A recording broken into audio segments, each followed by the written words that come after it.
Voici à combien s'élève la fortune de Francis Ngannou, après 10 ans de carrière. Parti de rien, Francis Ngannou a bâti un empire grâce à son ascension à l'UFC et dans la boxe anglaise désormais.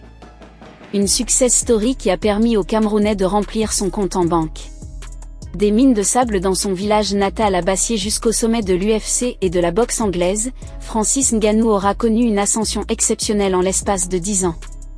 Le Camerounais est passé d'un homme sans domicile fixe à son arrivée à Paris, à l'une des plus grandes superstars des sports de combat, respectée de tous. Et forcément, le Predator en a profité pour garnir son compte en banque en passant. Des revenus pas si élevés que ça à l'UFC.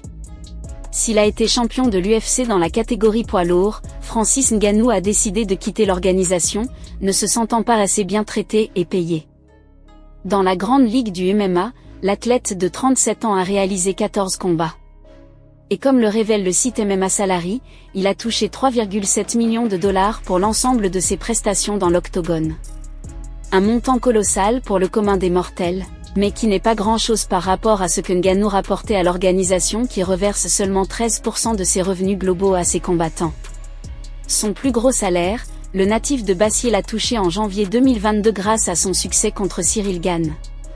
Pour sa défense de titre victorieuse, il a engrangé 1,042 millions de dollars.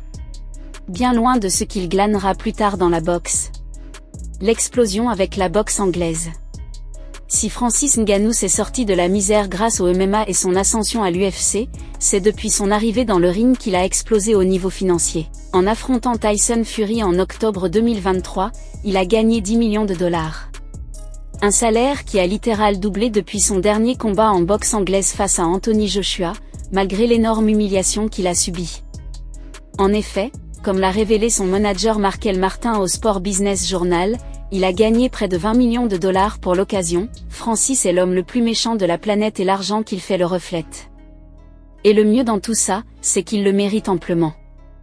Je ne pourrais pas être plus heureux pour lui. Ce qui lui fait une somme colossale de 30 millions de dollars uniquement en boxe anglaise, ajoutée à ça les différentes sommes qu'il a emmagasinées durant son parcours à l'UFC, on tournerait autour d'une somme avoisinante les 40 millions de dollars, soit 24 milliards de francs CFA. Incroyable n'est-ce pas?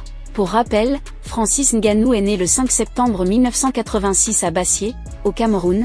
Francis Xavier Ngannou vit une enfance très difficile. Il est élevé dans une extrême pauvreté, surtout après le divorce de ses parents. Il se retrouve contraint de travailler dans une mine de sable située dans sa ville natale et dans des conditions extrêmement pénibles. Fan de boxe anglaise, et particulièrement de l'américain Mike Tyson, le Camerounais veut alors devenir boxeur. Il aborde tardivement la discipline à l'âge de 22 ans dans la ville de Douala, la capitale économique du Cameroun. C'est d'ailleurs avec l'intention de faire carrière qu'il émigre en France en 2013, parmi un flot de migrants, à l'âge de 26 ans. Seul et sans argent, Francis Ngannou vit comme un sans-abri dans les rues de Paris. Il est alors repéré par une association humanitaire nommée La Corba qui le recueille. Au sein de l'association, il donne un coup de main pour la distribution des repas aux plus démunis. Merci d'avoir regardé la vidéo jusqu'à la fin, et n'hésitez pas à nous donner vos différentes opinions dans les commentaires concernant la carrière de ce grand homme qui est une réelle source d'inspiration. Partagez la vidéo si vous l'avez trouvée intéressante, et n'oubliez pas de vous abonner si c'est la première fois que vous tombez sur l'une de nos publications. Nous vous disons à bientôt.